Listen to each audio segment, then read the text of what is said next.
अनजाग्रा लोगोफोर जायफोरानोखि निसा जिनिस बाहायो नोंसोरो सानो आरो खायफा बुङो इसोरा बेबादि लोंग्रा सोबग्रा मानसिफोरखौ थाब लाङा होननानै।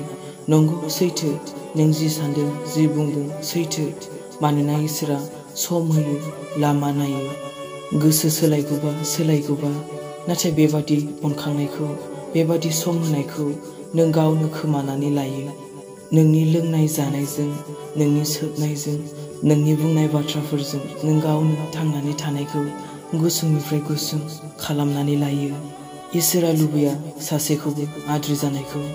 इसोरा लुबैया सासेखौबो नस्थ जानायखौ। सिगारेटखौ सोबोब्ला जेरै गुसुंनिफ्राय गुसुं जालाङो थिग बेबादिनो नोंनि थांनानै थानायाबो गुसुंनिफ्राय गुसुं जालाङो। इसोरा नोंनो समखौ होआ नङा होखायो, नोंखौ लामा नायबाय थायो सोलायगौबा।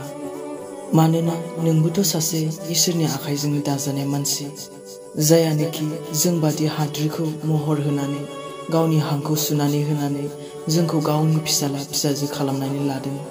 बे बोरै लुबैनो अब्ला बेबादिबा नोंखौ आद्रि जानायखौ?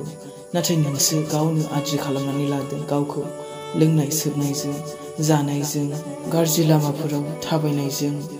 नोंनि बे थांनानै थानाया जायनि जाहोनाव गुसुंनिफ्राय गुसुंसिन जालाङो, नोंखौ थैनायाव दैदेनलाङो।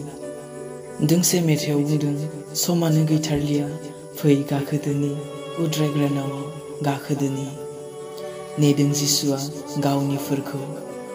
गितफोरनि 1 अध्याय 1 पदआव बुंदों, बे मानसिया बोर होजाग्रा जायहा लांसुनियाफोरनि खायदा खालामनायाव थाफायाखै, पापीफोरनि लामायाव गसंफायाखै, निन्दिग्राफोरनि आफाराव जफायाखै आरो फोरबुनि रदाय खानायाव खुसि जायो।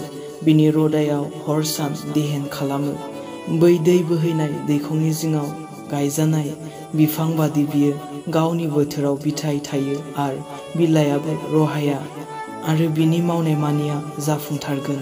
नाथाय लांसुनियाफ्रा बेबादि नङा, बिसोरो बारजों बिरखारहोजानाय गुबु बादिसो।